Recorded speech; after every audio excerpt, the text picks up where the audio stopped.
Hi అండి, ఎలా ఉన్నారు? బాగున్నారా? Welcome to Kiyan's Kitchen. Kiyan's కిచెన్లో ఈరోజు అయితే సింపుల్గా మటన్ ఫ్రై చేసి చూపిస్తానండి. ఇక్కడైతే నేను శుభ్రంగా కడిగి పెట్టుకుంటాను. మటను 1/2 కేజీ తీసుకున్నానండి. దీంట్లోకి కావాల్సిన పదార్థాలన్నీ వేద్దాం. ఇప్పుడు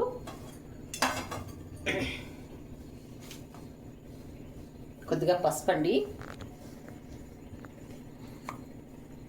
తగినంత సాల్టు, ఒక 2 స్పూన్ల కారం అండి. నాకు కొంచెం కారం ఇది తక్కువ ఉంది, కొద్దిగా ఎక్కువ వేస్తున్నాను. ధనియాల పొడి 1 స్పూను,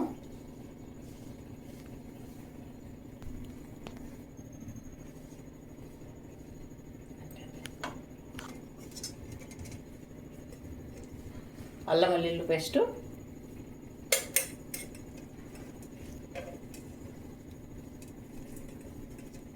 ఒక 2-3 పచ్చిమిర్చి అండి తరిగేసుకున్నాను, 1 ఇంచు చెక్క, ఒక 4-5 లవంగాలు, కొద్దిగా కరివేపాకండి. ఇప్పుడు ఈ ముక్కలు మునిగేదాకా వాటర్ వేసుకున్నాము, ఎక్కువ వేసుకోవద్దండి.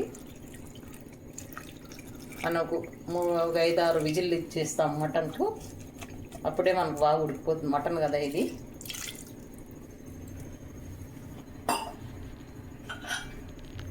ఇప్పుడైతే మూత పెట్టేసి స్టవ్ మీద పెట్టేస్తానండి. స్టవ్ అయితే పెట్టేసినానండి. ఒక 5 విజిల్లు ఇస్తాము.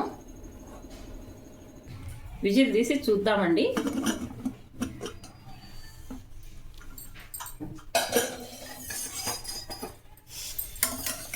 చూడండి, బాగా ఉడికిపోయింది. నీళ్ళు మనం వేసిన నీళ్ళు కూడా కరెక్ట్గా సరిపోయినాయి. 6 విజిల్స్ ఇచ్చినానండి నేను.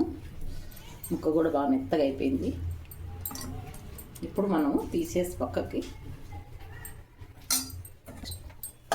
స్టవ్ ఆన్ చేసుకొని కడాయి పెట్టుకుందామండి.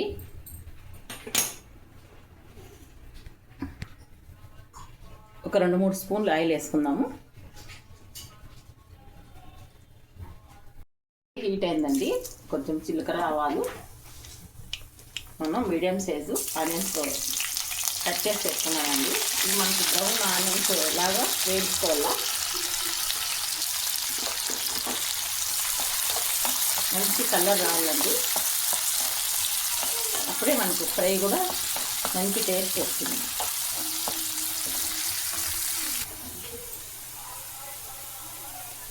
అప్పుడే కొద్దిగా వేసినాం కదండి అల్లం వెల్లుల్లి పేస్ట్, ఇప్పుడు కూడా కొంచెం వేసుకున్నాము. ఇది కూడా పచ్చివాసన పోయేదాకా వేయించేసి కొద్దిగా కరివేపాకు వేసేద్దాము.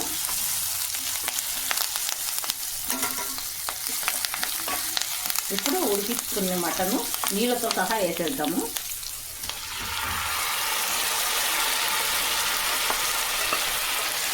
ఈ నీళ్ళు ఇమిడిపోయేదాకా వేయించుకుందామండి సిమ్లోనే పెట్టుకొని.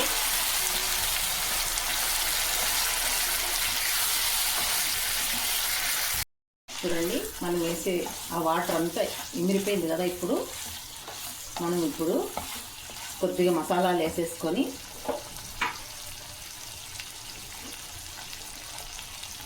అప్పుడే కారం వేసినాం కదండి. మీ స్పైసీని బట్టి వేసుకోండి. కారము చూసుకొని వేసుకోవాలి. ధనియాల పొడి కూడా వేసినాను, మళ్ళీ 1 టీ స్పూన్ వేస్తున్నాను.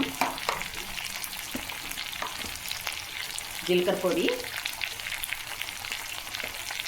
గరం మసాలా, కొద్దిగా పసుపు, సాల్ట్ కూడా అంతే అండి. అప్పుడు వేసినాం కదా, కొద్దిగా వేస్తున్నాను నేనైతే. ఇదైతే సరిపోతుంది.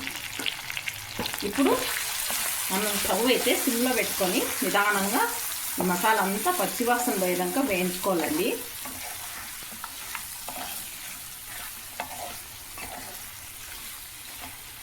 ముక్కలు చెదరకుండా వేయించుకోండి.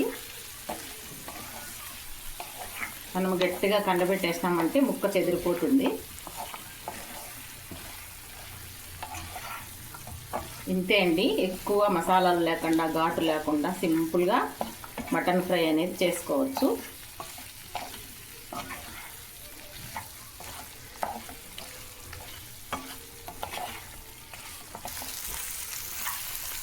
చూడండి మంచిగా బ్రౌన్ కలర్ వేగిపోయింది కదా మనకు మటన్ ఫ్రై అనేది. ఇలా ఉండాలండి, చాలా బాగుంటుంది. సింపుల్గా చేసేసినాం కదా. ఇప్పుడు లాస్ట్ కొత్తిమీర చల్లేసుకొని, సన్నగా తరిగిన కొత్తిమీర ఒకసారి కలిపేసి స్టవ్ ఆఫ్ చేసేస్తాం. అయిపోయిందండి. అంటే మటన్ ఫ్రై తయారు విధానము చాలా సింపుల్గా చేసుకోవచ్చండి.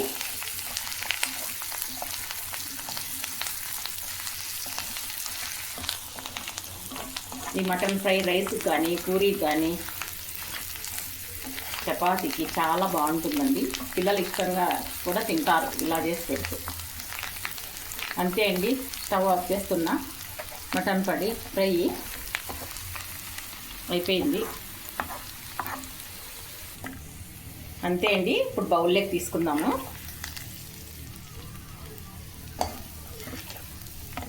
చూడండి ఎంత బాగా వచ్చిందో మటన్ ఫ్రై. చాలా బాగుంది కదా, చూస్తా అంటే నోరు ఊరుతుంది కదా. ఇంకెందుకు ఆలస్యము, మీరు కూడా ట్రై చేసేయండి.